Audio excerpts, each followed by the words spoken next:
đang quay.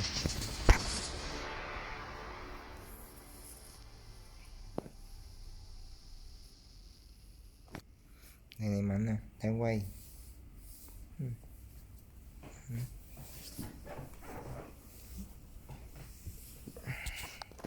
Thằng này chơi mấy cái thằng hơi cùi nha. Bên ai? Bên mình. Bên kia mạnh hả? Không biết. Mà tối chắc đánh hay không mà. Có mình cười. Có ta là cười nhất là không biết chơi. Chào mừng đến với Bình Nguyên Vô Tận. Đi đường dưới nè. Kiểu như con quen đường dưới rồi. Nó phải chia ra nhiều đường đi. Ủa ông nhanh mà nước không thấy ông luôn hả? Tôi có chiêu tàng hình. Nhưng mà bọn nó vẫn thấy. Tôi bắn từ xa rồi cũng là thấy không? Tàng hình chi để bọn nó cũng thấy chi. Ý là nó thấy mờ mờ. Vô lùm. Nè, lên đây. Đập nó. Xuống đi heo ơi. Chết tôi rồi. Tôi lột luôn. Về xuống đi. Hay quá. Our middle lane tower is under attack.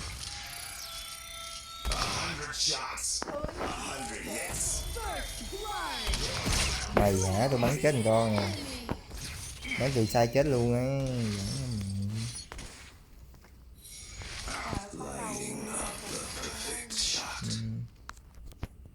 Nó biết được ít rồi đó.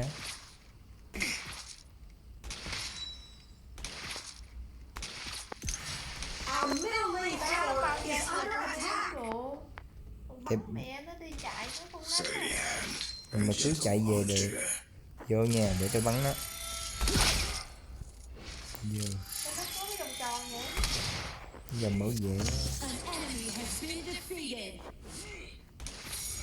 Rồi. Đẩy nó lên. Rồi xuống đi. Xuống được rồi, xuống rồi. Nó không dám đánh nè. Rồi. Xuống đi. Từ phá một tí nè.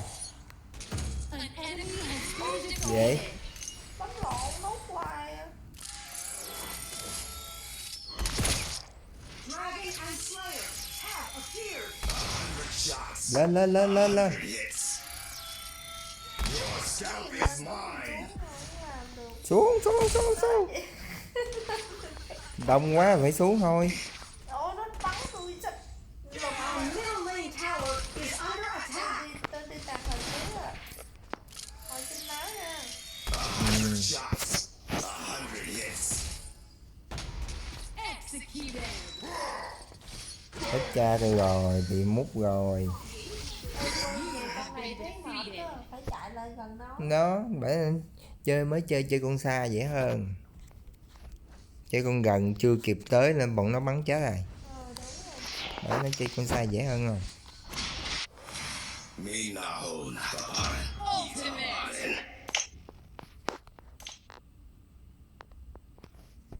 Đó, bọn nó đánh hay nha.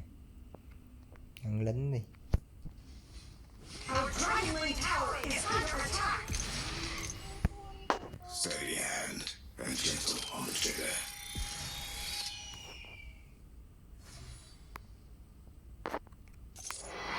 Ấy về xuống nó đông quá. Bắn một cô. Lướt nó lên đó. Về đi. Ủa sao tôi gần cái nào bắn. Our Dragon lane tower is under attack.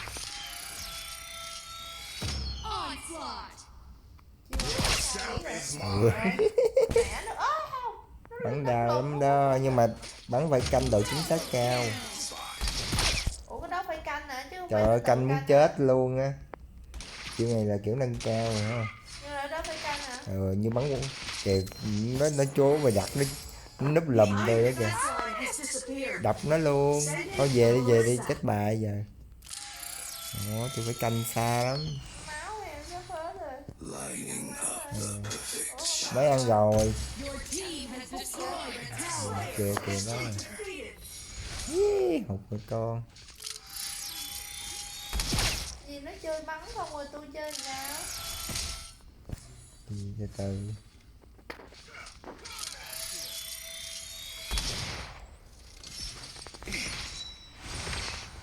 Lên lên lên. Đúng rồi, đúng rồi. Chết cha nó luôn. Ủa xong ngược nó. Prime and ready.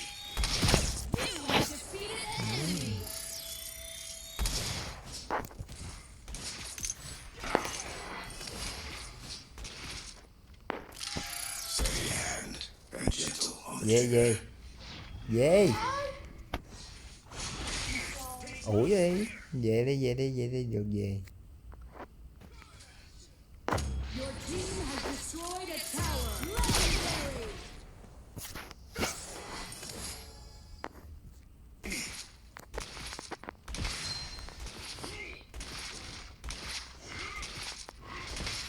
Ây da. Con mày. An ally has been defeated. Xuống nha, xuống nha. Eye of the Falcon. Đâu không? Ready and waiting. Đứng vô trụ, ôm trụ đi, để tôi đang phụ đồng với con này đó. Đó, với được con rồi. Perfect shot. Núp lầm. Thì đi ra đánh nè.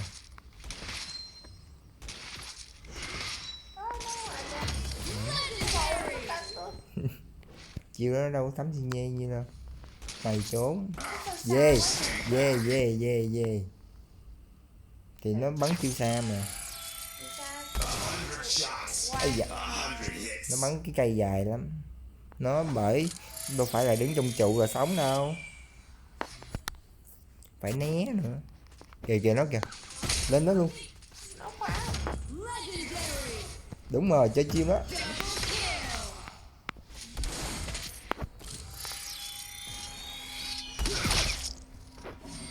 Vô. Your team has destroyed a tower. An ally has been defeated. Our Dragon Lane tower is under attack.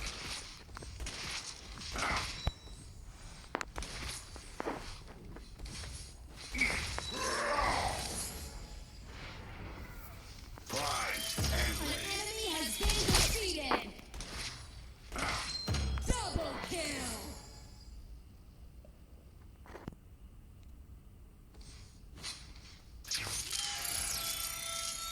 An ally has been defeated. Này chi con trâu này không ai chọn. Eye of the Falcon.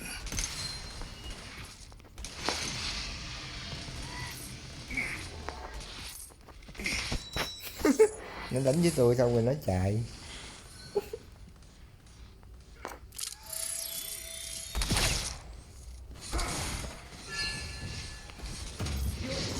Destroyed a tower. Legendary. Này nó ăn hôi của tôi rồi. Shut down. Về thằng quỷ chết rồi. Ultimate. Sau khi nó ăn, nó dám giành con mạng của tôi thì nó cũng chết. Dám tham ăn hả mày? Vậy chỉ là nó, tôi sắp giết được nó rồi chứ giết thằng kia rồi cái nó vô nó giành. Về For the perfect spot. đứng lên trụ đi. Nó kìa. Thấy rồi Thấy chà tính móc tao mày.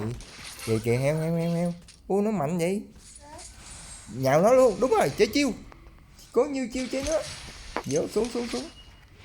Ây chà. Ý, hụt.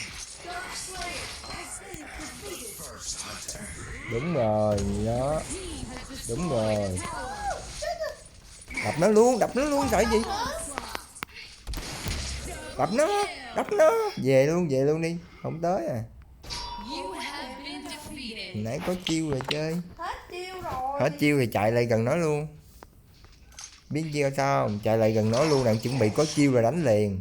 Hoặc là chạy gần nó đánh tay thường. Bà ôm nó mạnh lắm. Kìa nó thấy nó núp lùm không? Dragon Lane tower Nhào lại nó đi. Rồi nó rễ trụ bà nó. Destroyed. Tôi kiểu như tôi nhìn không có được hết bao quát cái màn hình á. Kìa kìa. Rồi. Nó thấy con bò không? Thấy con bò mình không? Đâu? Ở dưới đó. Coi nó An con bò nó enemy giết has nè. been Cái defeated. đầu lấy lính này. Đang lính đi. Đây là Dark Slayer has been summoned. đây đây đây đi. The perfect Rồi đi vô đây này, vô đây. Holy Dragon has been defeated. Rồi lên ăn lính nè. Làm gì vậy? Nó có người bị An enemy has been defeated. Bà đi là bà đâu có đánh được. Dominated. Nè, đẩy trụ luôn, vô trụ luôn. Con lính đỡ rồi. trộn phá An ally has been defeated. Hết rồi. Nhanh lên. nó bị phá màn hình rồi. You have defeated Thì mở lên. legendary. Rồi chưa? Không được luôn, không mở được. Mẹ ơi. Rồi. Ultimate. Sao rồi? Thắp bia nè. Không biết. Nè nè. Nó bị gì á? Nhanh nhanh nhanh tôi chết về. Bị gì á? Để được chưa? Đó, đẩy trụ thứ hai đây nè.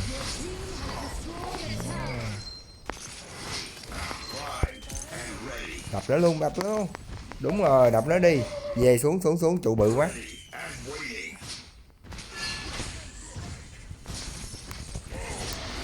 Mày hả bưởi. Chừng nào thấy nào bây giờ xuống đây xuống đây xuống đây xuống đây. Thấy đứa nào là đập đứa đó. Bà cứ áp sát nha. Đi, xuống đây xuống đi xuống đi. Rồi rồi vô vô vô vô vô vô luôn vô luôn. Thấy đứa nào đập đứa đó.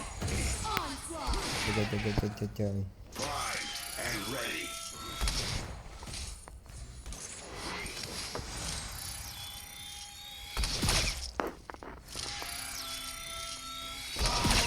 Xuống xuống xuống xuống xuống. Bự gì? Vô trụ bự đang đập trụ bự. Còn có con trụ bên đó, còn có con trụ.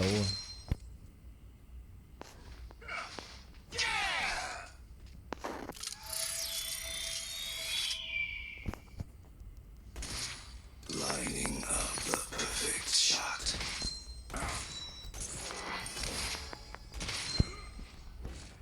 Không đứa nào dám vô rồi. Kìa kìa lên đây lên hết rồi nè. Nhào vô nhào vô nhào vô luôn nhào vô luôn. Đánh nó. Nhảy vô.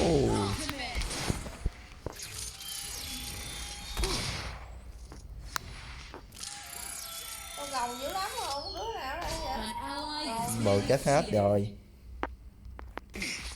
Chết theo luôn. Yên tâm tôi còn sống. Còn có một trụ thôi hả? Ừ. Chết chắc rồi. Chưa chắc đâu, cái gì cũng có thể lật được Còn á. trụ nguyên luôn mà. Nhưng mà hên xui mình chỉ cần chết một lần là lụm đó. Tức là kiểu mình chết một lần thôi là nó có thể là kèo. Là trong 30 giây là Ba nó có thể đập hết. tí tẹo à. Tại càng về sau càng mạnh nên không có gì khẳng định được hết. Nó tới 29 luôn rồi. Đi thẳng ra giữa luôn không?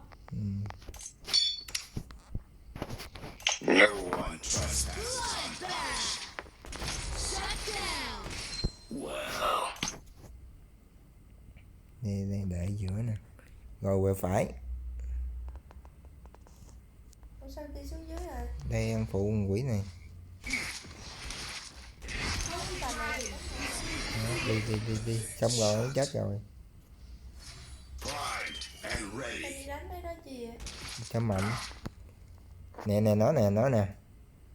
Giờ là nó thấy tôi là nó chạy. Nó không dám vô đâu. Nhưng mà thấy xuống rồi bà nhà vô rồi lỡ rồi đánh luôn không có đường thoát đâu. Dark Slayer has been Cứ đánh đi. Thôi chạy. Tôi vẫn chạy được. Biết sao tôi chạy được không? tower is Thì under tôi đứng xa. Tôi thấy bà gần chết thì tôi chạy. Thì bà mới mốt bà chơi bà cũng vậy đó. Bà đứng xa ra. Bà đánh tay dài rồi hiểu không? Slayer tower Thấy gần chết thì chạy chứ đứng lại chết chung hai đứa cũng vậy à. Nó phá mấy cái tuyệt chiêu nè, không còn cái tuyệt chiêu nào hỗ trợ. No one trespasses. An ally has been defeated. Bloodbath. An has been defeated. The afterlife.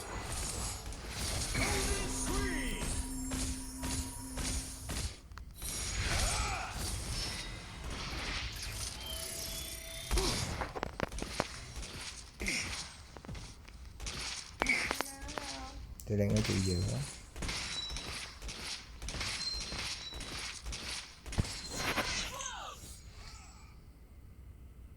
Ủa sao mấy ừ, bộ mình không vô giữa hết đi.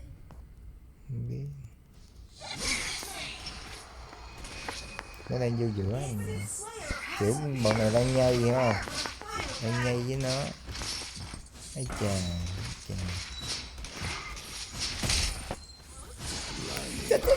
Chết rồi, chết rồi. Vô có mình bà đánh luôn á. Coi không có ai luôn, giờ tôi bị phá ở đây. Phải chạy. Phá vô cái nó bị chuông nó cứng ngắc đó luôn.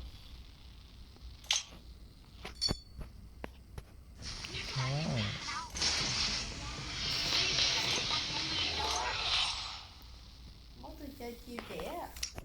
Ông trẻ tôi trẻ luôn nên thì được mà. Chỉ gì? Ý là dùng Bắn súng. dài à? Được. Slayer Tower is under attack. Nhưng mà không ai lãnh đạn dùm. An ally has been defeated. An enemy has been defeated. Cái trụ nó còn nguyên chưa ai đánh được đâu phải không? Enemy ultimate. Trụ của mình kìa phải không? Đây. Nó giảm dần rồi kìa. Shut down. 100 shots. Mày đi theo tôi nè. An ally Bà lên trước tôi đi, lên trước luôn. Lên trước luôn, đúng rồi, nhào vô luôn, nhào vô luôn, nhào vô luôn.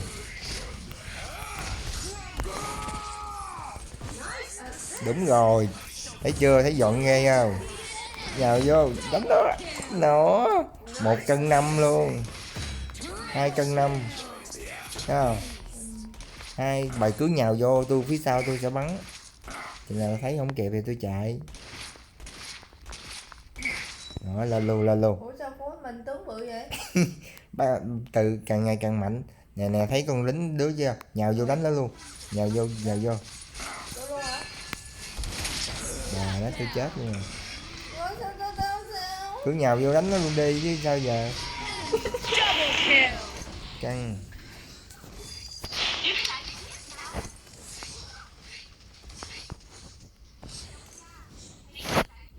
Lính của mình là màu xanh hả không? Màu xanh. Còn bọn nó lúc mặc định là màu đỏ. Còn Tôi thấy nó đổi hoài à. Lính màu này màu kia. không, nhìn cây máu thì rồi. Còn mấy kia là kiểu mặc đồ, nó mặc đồ thôi. Nhìn đồ, nhìn cục bự hay nhìn cục nhỏ. Nhìn cái thanh dài á. Ê, cái trụ của nó còn nhiêu? Our infinite Slayer is pushing. An enemy has been defeated. Tức là càng ngày càng tăng nếu mà không ai đụng. À, Nó tự hồi lại. hồi lại. Lee Wing. Nè, lên tiếp. Sao đội không đánh trên sân An không enemy đi has been Mình cứ defeated. nhây. Nhây đánh từ từ.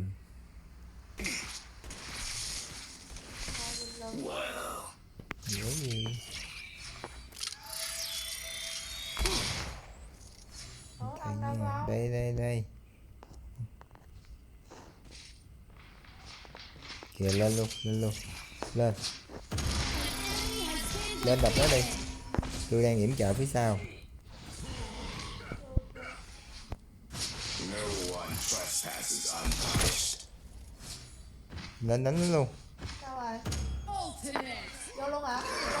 Shut down. Gác tôi lên rồi. Về đây, đi xuống đi. Kìa lên luôn, bầu lên kìa. Lên. Rồi, chết cha rồi. Mỗi lần kêu vô là tao bị dính à. Tại thấy có con bồ. Quad kill. Nó bắn như máy luôn à. Nó bắn như cái máy vậy sao đánh ta.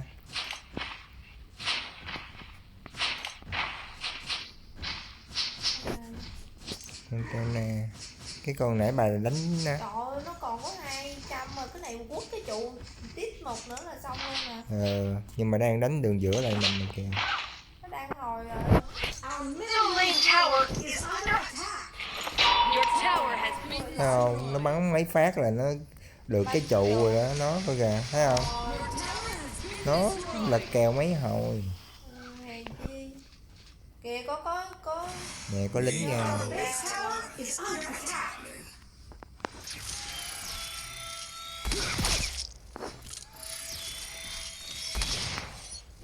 lụm hết rồi. Lụm hết rồi. Không phải lụm mà nó chạy rồi. Sao thấy nó không chạy rồi? Trời, nó chạy hết rồi.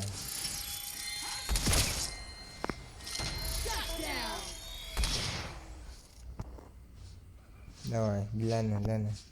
Sao Looking for the bồ mình perfect chết spot. được rồi ai thì giữ trụ. Thì đó, thì chết thì thua. Giờ cho một người giữ trụ đi. Trụ giữ kiểu gì, thí dụ như 3-4 người lên thì sao? 3-4 người đánh một mình sao đánh nổi? Phải tập trung lên. Thôi để tôi thắng luôn cho coi nè. No one. Nè để tôi bắn nè. Tôi bắn 2 cái chết. Mày nhây.